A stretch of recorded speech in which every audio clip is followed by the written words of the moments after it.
Hi guys, I'm Aussie and welcome to Club 2, Episode 2 of the Berlin Flamingos on the Baseball Journeyman, and it is your opening day preview today as we get ready for Saturday, if you're watching live's first game in charge of the Berlin Flamingos, and it's been a very, very difficult first few months in charge. We've skipped forward, we're in early April now of 2022, of course we took over in October of 2021, and this club is in a financial mess. We had absolutely no money to sign free agents at all. What that's basically meant is that we've had to offer out minor league contracts and hope that players will accept it. Minor league contracts with the option of a major league contract, and then just basically we'll promote them and we'll have them in the first team that way. But we have money for extensions now. They were spending over £1 million on the development budget. So we got rid of that. That freed up a little bit of cash. We have no money for international free agents. It's basically a disaster. The way this club has been run is an absolute shambles. But hopefully, we'll start and straighten things out, and we will get ourselves underway here. Let's go and have a quick look at the what do we want to do here? Have a quick look at meet the team where we were. And we will see that there's a few new names here, a few high potential players. We'll have a look at that in just a second. You can see we're okay in terms of players in positions, but we're certainly by no means fantastic. We do have a new manager. Let's go meet him first of all. Israel Kamako, I guess, or Kamakaro. He is temperamental, which should keep things interesting. He's a conventional manager. He has no experience, and he was pretty much the only person that would join us. What he does have is a fair development influence. He has an average relationship thing, so he should be okay with them. I don't think he'll be detrimental. It's just whether he gets a little bit too temperamental for everybody's likings, but hopefully that won't be the case. He gives me full control, which is what we need. And yeah, if we have a look at team chemistry, we can see there, everybody so far, it's okay. It's nothing more, nothing less. It's just okay. All right, let's go meet our opening day. But who are we? The Berlin Flamingos. Our opening day Flamingos, starting with first base. So Jimmy Kawole, he is our first baseman. He reminds me quite a bit of Carabello. Actually, he's an older gentleman at 35. Really, really good defensive first baseman. Good home run power. We can see last year he batted .270 in the league.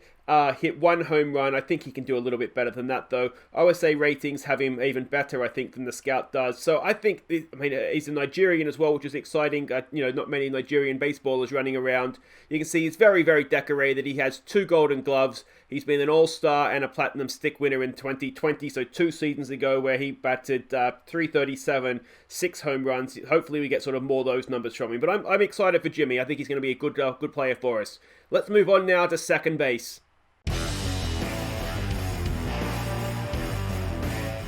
Dennis Sile is our second baseman. Now, he's not a hitter. God love him. He's really not. We couldn't find anybody better. He's not a hitter. He batted just under 200 last season. He's a decent defensive second baseman, though. So that's kind of, he'll probably bat 8-9 in the order, I would imagine. And hopefully, just be a good defensive player for us. Don't expect too much from him, though. Let's move on to third base. Oh, hashtag me too.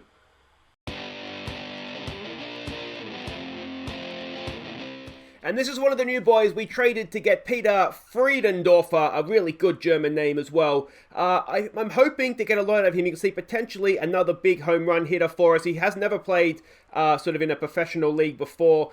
Decent enough defensively. And yeah, I'm hoping 20 years old, there'll be room to develop, and we'll see a very, very good third baseman in Friedendorfer. And I already love the name. Let's move on to shortstop.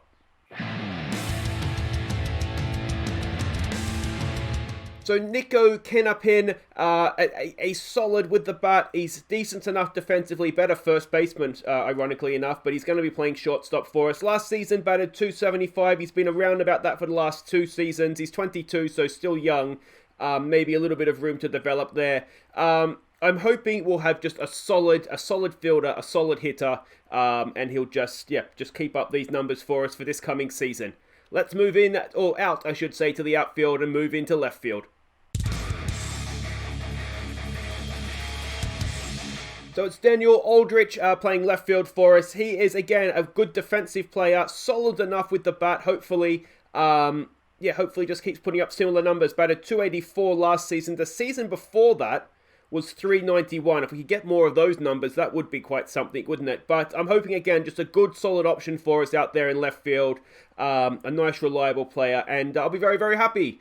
Over to center field now.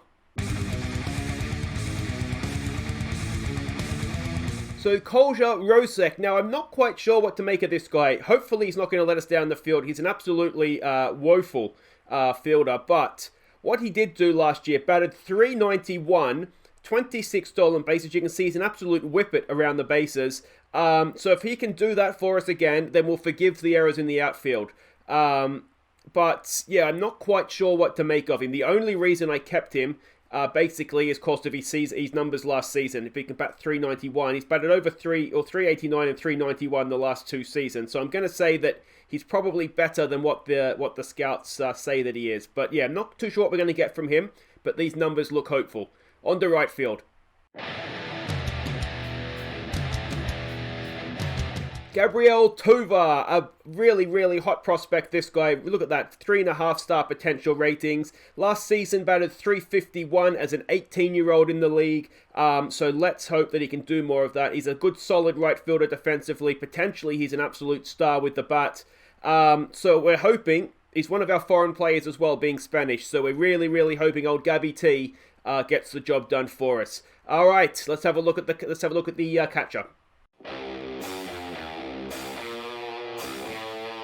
So Byron Mills Jr. is our catcher. He batted, look at that, a stunning 463 last season, 381 the season before that. An absolute star of the Flamingos, I would imagine. Not the best defensive catcher, but certainly adequate. Look at those. As I said, again, I'm going off of what he did the last two seasons. I'm excited to see what he can do for us this year. Yeah, hopefully Mills Jr. will be a fantastic, fantastic player for us. Let's have a look at the designated hitter. So David Reichert is the designated hitter. He's also a very good first baseman as well. So we had to find a way to squeeze him in. You can see he batted 579 last season, albeit only with one start in 13 games. So what's that, 20-odd plate appearances at bats. So a small sample size. A few years ago, he didn't really do it. But so we don't know exactly what we're going to get, but he's only 22. So there's still room for improvement there as well. Yeah, he's going to start at designated hitter, and he may well be groomed to replace Jimmy Koole, isn't it, at first base. So he's a good player. He's going to get a chance as designated hitter, and let's hope he can bat over 500 again for us. Let's have a look at our starting rotation. I say starting rotation, there's two of them. But Vince Coletti, this is another man that we have got into the club. We signed him from a free agent. You can see he's the number 8 prospect right now. I'm hoping this is going to be the new Max Probst, to be honest. He looks a well-rounded pitcher, a solid pitcher. He's ERA previously playing A- ball. Has been sort of decent-ish. He's 25, so he needs to step up if he's going to be a professional baseballer, and let's hope he does that with the Flamingos. I'm hopeful. I'm hopeful for Coletti. And the other guy, again, this is a guy that we signed from free agency to a minor league deal, and he is now in the first team. It's Adrian Abar. Again, I'm hoping this is like another Max Probst, another Almonte style of pitcher. This guy is not quite the finished product yet. He still has work to do. He's only ever really played rookie ball, but he did well in that for what it's worth. So yeah, again, we don't know what we're going to get, but he's better than what we had. And the way that this league's shaping up, it looks as though bats rule supreme. So if we can get pitching in that's going to keep the runs down, you've seen already we have bats that I think will get runs for us. So that's the two starting pitchers. Let's hope they turn out to be good for us. Let's check out the bullpen.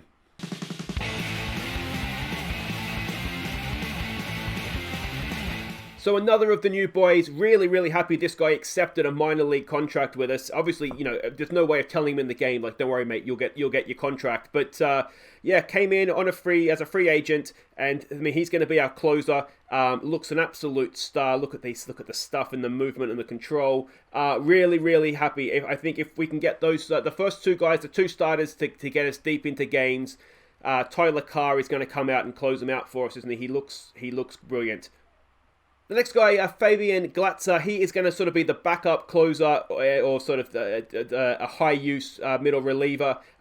He looks quite solid. He had a WAR of 2 last season. You can see 2 seasons ago, his ERA was 1.61, sort of league leading. Last season, not so great. So we're going to hope that, maybe last year was just a bit of an off year for him, and he comes back to be his very, very best. So that's Fabian Glatzer. And this is where the bullpen begins to fall away. Hopefully you won't have to see too much of these guys. But Don Werner, again, last season, ERA of 6, which is a big improvement on the ERA of 15 from the season before. He's there if we need him. Let's hope we don't. Next up, it's Rudolph Fries. Let's hope... Is he nicknamed Frenchie? How is his nickname not Frenchie? Nickname French. Let's hope that French Fries does the business for us. I mean, it's such a good name, but unfortunately for us, the attributes don't seem to match up. Again, you can see ERA last year was over 6, which was a big improvement on previous seasons. So no great hopes, but let's hope he's good if we need him. And the final pitching options is a starter from last season. He wasn't a starter from last season, but Harvey Brown. Despite the name, he is actually German. Again, let's hope we don't need him. Last season was his first year out of high school. His ERA was over 7. Again, let's hope we don't... Whip was over 2 as well. Let's hope we don't need him, but he's sort of the long reliever / emergency starter. And it will be an emergency if he's starting. All right, let's end up now, have a look at the bench warmers.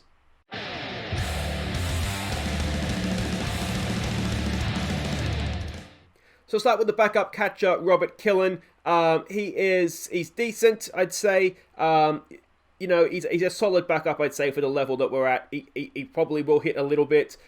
He's not the worst defensively, and he can put down a sack bunt, which is always nice. He batted 179 last season, so we're not going to expect too much from him, but that's why he's a backup.